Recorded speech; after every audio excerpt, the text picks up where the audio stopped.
Muy bien, y bueno, ¿cómo analizamos esta coyuntura? Este momento en el que ya hemos escuchado un primer debate electoral, pero ahora, pese a que faltan 4, dos presidenciales, uno entre vicepresidentes y otro entre equipos técnicos, ahora solamente quiere uno, Perú Libre. ¿Cómo afecta esto justamente al electorado? Vamos a enlazarnos con el politólogo Fernando Tuesta para analizar esta situación. Señor Tuesta, bienvenido, muchas gracias por atendernos.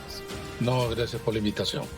¿Cómo afecta esta negativa de Perú Libre para solamente participar de un debate de los 4 que tenía el Jurado Nacional de Elecciones ya establecidos, digamos? El Jurado Nacional de Elecciones ya establecidos, digamos, propuestos para ambos candidatos.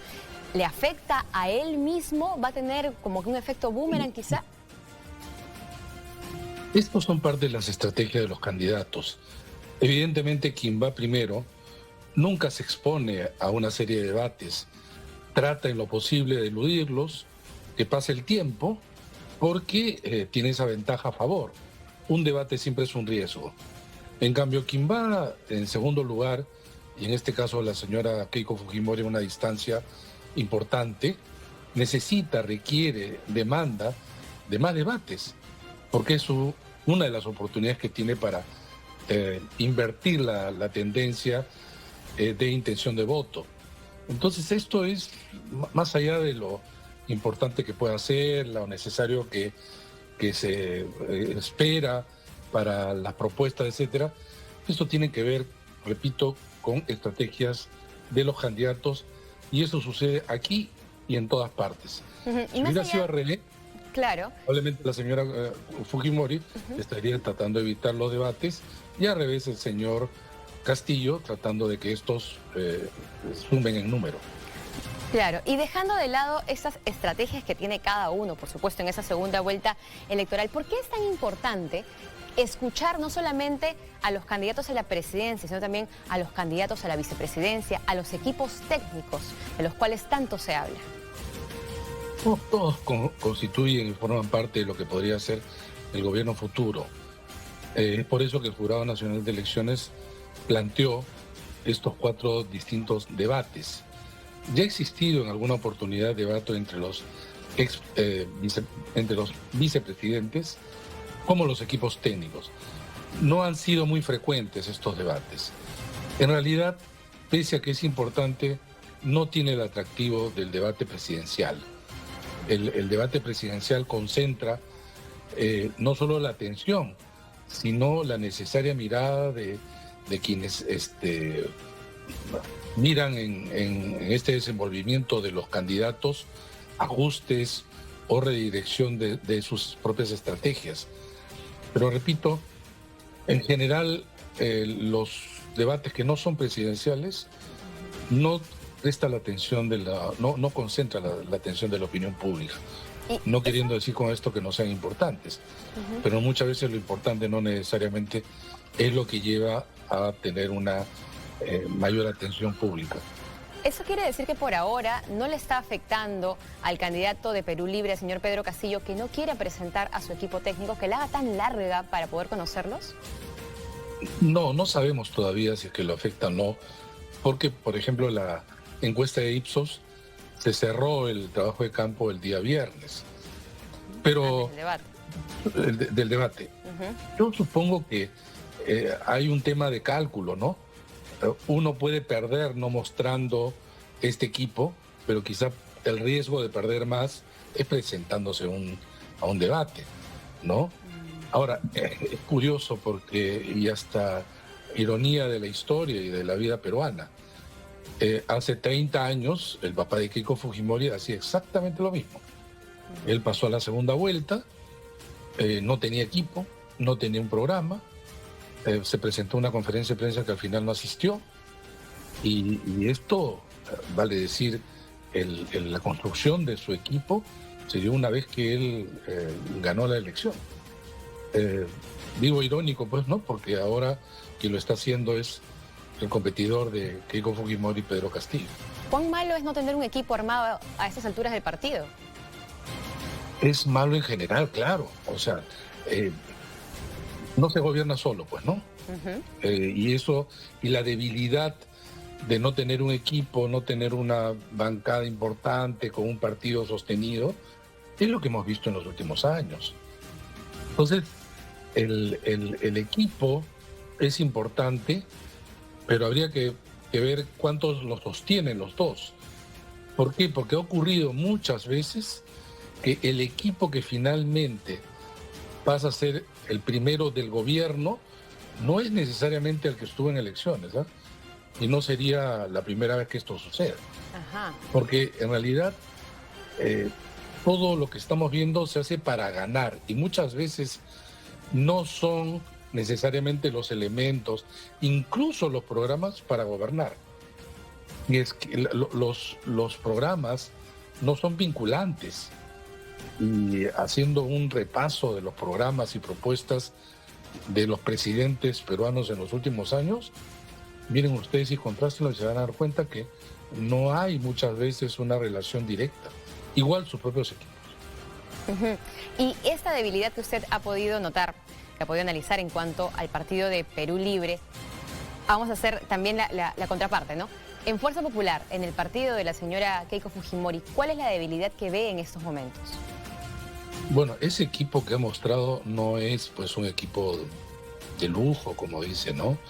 Muy por el contrario, creo que eso da cuenta del compromiso que tiene con el padre, porque varios de ellos son conocidos dentro de lo que se ha denominado el albertismo, y tampoco son figuras muy destacadas. Incluso el encargado de la parte de salud, el doctor Bustamante, ha sido un enemigo de las vacunas y uno de los que ha combatido las vacunas que se empezaron a importar, o el primer contrato de las vacunas chinas.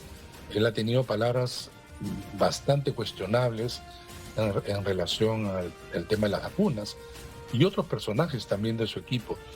En principio, hay un sector importante y de varios partidos que han ofrecido su apoyo a Keiko Fujimori, pero el equipo técnico no tiene esa apertura ni la incorporación de figuras relevantes. Quizá después, si es que ella gane, puede abrir un poco más, sería lo esperable. Pero además, el tema de Keiko Fujimori es de dos tipos, ¿no? Uno, ella defiende a su padre ahora con más ahínco, pero a su vez tiene todo el pasivo de lo que fue el gobierno del padre.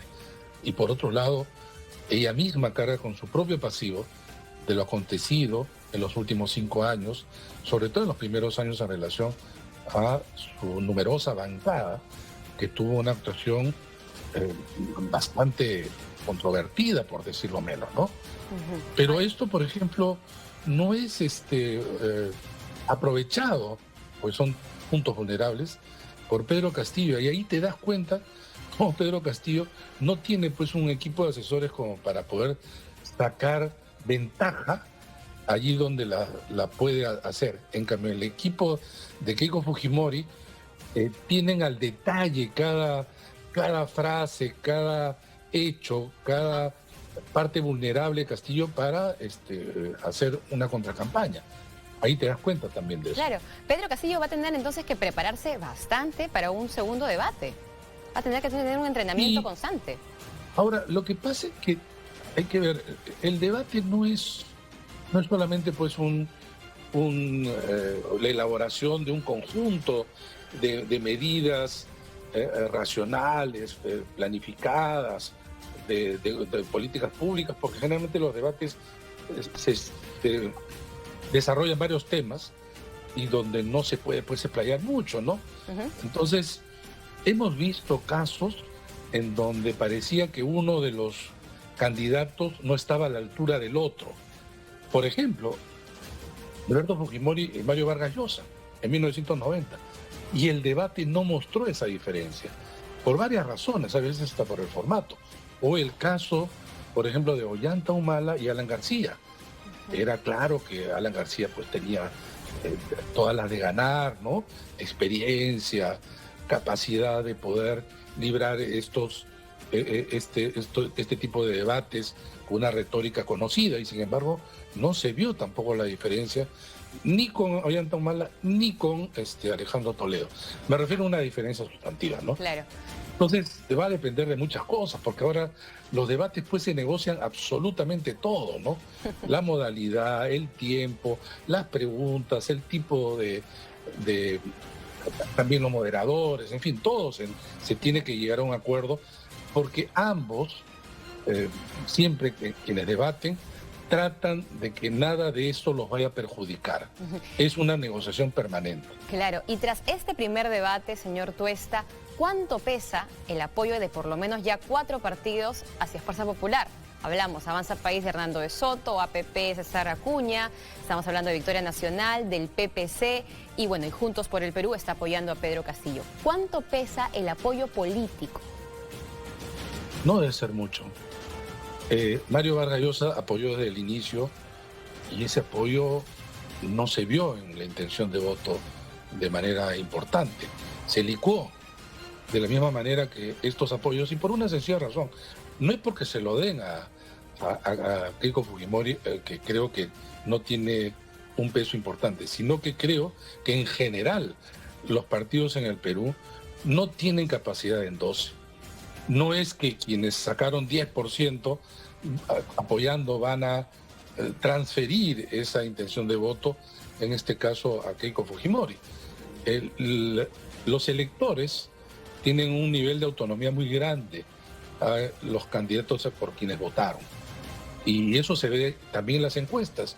Uno ve en las encuestas de simulación que han hecho, cuando se dice se retire este candidato, el candidato que tú votaste o que dice que vas a votar, ¿qué pasaría si es que está afuera, ¿no? Y la distribución no parece, digamos, asociada a esta cercanía política que puedan tener. Por ejemplo, se veía que de Keiko Fujimori iban a Verónica Mendoza y viceversa. También de López Aliaga en relación a Johnny Lescano o así, ¿no? Entonces, no creo que sea tan importante, lo cual no quiere decir que no sea en general importante, porque eso de todas maneras, pues, detiene la figura de Keiko Fujimori de estar aislada o de que pueda estar marginada del resto de partidos. En ese sentido también se puede ayudar. Y más aún, ¿no? Cuando siempre acompañan el voy a votar por Keiko Fujimori, según lo que señalan algunos líderes políticos, y acompañan esta frase con, pero no es un cheque en blanco, pero es el mal menor, ¿no? Entonces, probablemente lo que estamos escuchando es que ellos están votando por el modelo económico. ¿También ocurre esto con los electores? Yo creo que el término modelo económico es una abstracción. Para muchos es una abstracción. Para el peruano promedio, ese no es el debate. El debate es que le solucionen los problemas del día a día. En la primera parte de la campaña de Keiko Fujimori se centró mucho en 2 temas, el modelo económico y el anticomunismo. Y no le ha ido bien. No le ha ido bien. En realidad, incluso lo que ha mostrado el día de ayer, la encuesta última de Ipsos, la concentración de la intención de voto de ella en Lima, en las urbes y dentro de Lima, en el nivel socioeconómico A, llega a 81%. Eso no se ha visto casi nunca. Pero eso mismo que es favorable, le puede ser desfavorable en términos también de imagen, porque aparece pues concentrada en los sectores, digamos, de altos ingresos, ¿no? La élite, ¿no? Claro. Y por algo apoyan a Keiko Fujimori. Es también un tema de imágenes que se juegan acá. Y entonces, por eso en el nivel de los endoses, no creo que esto funcione de la manera que uno podía quizá pensar, ¿no? O claro. considerar. Y según esta última encuesta, ¿a qué atribuye usted que se haya reducido la brecha entre ambos candidatos? Ahora solamente habría 9 puntos que los separan. Pero mira, se está diciendo esto de manera tal que parece que esto hubiera sido algo pronunciado. Pero revisando ya de manera más cercana la encuesta de Ipsos, y Pedro Castillo subió de 42 a 43. o sea, 1% que está dentro del margen de error. Y Keiko Fujimori de 31 a 34, 3%. Acá hay una ligero incremento, porque si uno suma 1 y el otro suma 3, neto es 2%. 2%. Pero si tú comienzas a mirar de manera más detallada todavía el nivel de intención de voto en Lima, interior, urbano, rural, el nivel socioeconómico, grupos etarios, en todo sigue ganando Castillo. En todos. Y los incrementos más importantes de Keiko Fujimori se dan por el lado de las mujeres, por el lado del nivel socioeconómico ABC, sobre todo en Lima. Y con eso creo que le falta mucho. Le falta mucho, ¿no? Sí, claro. Eso es todavía, repito, si bien es cierto, hay un largo camino. También es cierto que los perfiles que se configuran alrededor de la intención de voto de ellos dos está pintando un escenario, un mapa de Perú que pocas veces visto de ese nivel de diferencia, ¿no? Urbano, rural, ¿no? Lima y el resto del país, no digo que el 100%, ni mucho menos, ¿no? Las ciudades importantes versus las pequeñas, los sectores de mayores ingresos versus los sectores más deprimidos, así se están desplazando. Ahora, Lima, tantas veces se dice y repetidas veces, pero no deja de ser cierto. Lima obviamente no es el Perú y a veces en Lima creemos que todo lo que se mueve, se discute, etcétera, tiene impacto en el resto del país. En el resto del país es otra agenda, son otras demandas y es quizá otra manera de ver a los candidatos. Y justamente tras este debate en el que ambos candidatos han dirigido no solamente a los chotanos, sino también a todos los ciudadanos de nuestro país, ¿cree usted que este debate más bien ha sido contundente, ha impactado en el electorado, ha hecho ver quizá otras aristas, ha sorprendido quizá por un candidato o las propuestas del otro, o más bien cree usted que ha causado más insatisfacción? Yo creo que si se hace una encuesta y se le pregunta a la gente, dime 2 o 3 ideas o propuestas que han dado cada uno, aseguro que la gran mayoría no va a contestar.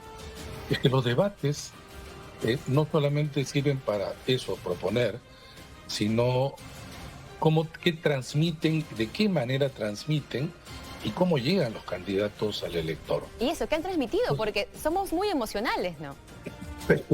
Que el voto tiene un componente emocional importante, y no solamente acá. No es así que la gente agarra y comienza a leer todos los programas de gobierno, todas las hojas de vida, y después de poner más o menos un listado con valores, decide racionalmente por quién votar. Eso no es el voto que hace en ninguna parte. Por eso es que incluso antes de que se inscriban las candidaturas, ya hace un año se hacían elecciones, la gente decía por quién iba a votar y ni siquiera habían presentado nada. Porque entonces el voto se construye sobre diversas variables. Por ejemplo, confianza en las personas, por su pasado o hasta por su novedad en el caso peruano. En Perú, el político nuevo o la persona que candidatea que es nueva puede aparecer como, digamos, una persona que trae consigo, aparte de la buena voluntad, frescura en las ideas, en fin, ¿no? Oxigena el ambiente. Pero esto porque han habido tantas frustraciones en nuestro país que siempre se ve, repito, en lo nuevo, una salida, una alternativa, una posibilidad.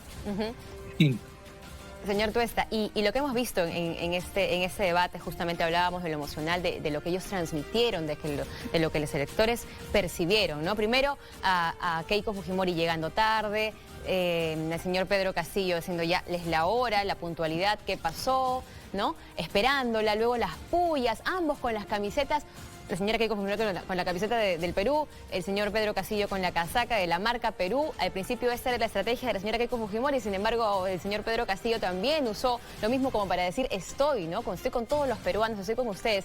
Estos mensajes visibles, por favor, si los podemos analizar. No, sin duda. Acá no es un tema solamente de una comunicación pues verbal, ¿no? Sino también no verbal, que tiene mucho impacto. Los mensajes son importantísimos a todo nivel. Tú lo has dicho, el tema de la camiseta lo hizo primero, en todo caso, para asociar con el fútbol, tan importante en general y en particular en los últimos tiempos. Castillo no ha dejado que se apropie de esta relación y por eso va con esa camiseta. Ahora, hemos sido testigos de un debate, un mitin-debate, ¿no? Sí. Que si bien es cierto, se puede reconocer el esfuerzo, sobre todo de las autoridades de Chota, por hacer de lo mejor que se ha podido hacer, no es digamos, la forma ni el ámbito como para seguir desarrollando debates. No se puede, como para seguir desarrollando debates. No se puede estar haciendo debates en las plazas. Alguien dirá, pero ¿por qué no? Porque, miren ustedes, los candidatos requieren, para empezar, tener concentración para poder vertir mejor sus ideas. Ajá. Y allí había bulla, había consignas, cosa que en los debates, sobre todo en recintos cerrados, que tiene todas las condiciones para que justamente los candidatos puedan desarrollar bien. Hay condiciones de todo tipo, logísticas, administrativas, que tienen que ser favorables al debate, ¿no? Entonces, que los debates se puedan hacer de la manera como se han estandarizado en general, porque el debate pues no es un invento peruano, ¿no? Y nosotros creo que hemos ido desarrollando nuestras instituciones electorales, en este caso Jurado Nacional de Elecciones, repito, ciertas condiciones para que los candidatos tengan facilidades de todo tipo, ¿no? Este debate además, y esto hay que decirlo porque más allá del entusiasmo de reconocimiento que se haga, puso en serio riesgo a las personas que estaban en la plaza. O sea, no es posible que se arriesgue en uno de los peores momentos de la segunda ola de la pandemia. O sea, ¿cuántos contagiados pueden haber ahora allí? Y no se dice nada. Para mí uno de los problemas realmente lamentables, porque los dos candidatos, forzando un debate de la manera más pronta, etcétera, han puesto en riesgo a los que estuvieron ahí participando y que lógicamente querían escuchar pues a los candidatos, qué duda cabe. Señor Tuesta, muchísimas gracias por atendernos. Ha sido Fernando Tuesta, politólogo de la Universidad Católica. Muchísimas gracias por hacer este análisis mucho más amplio que nosotros aquí en 90 Mediodía. Y es verdad, no eran las condiciones en las que se debía dar este debate, pese a que nos ha dejado conocer un poco más de ambos candidatos. Amigos, y hace instantes, Kenji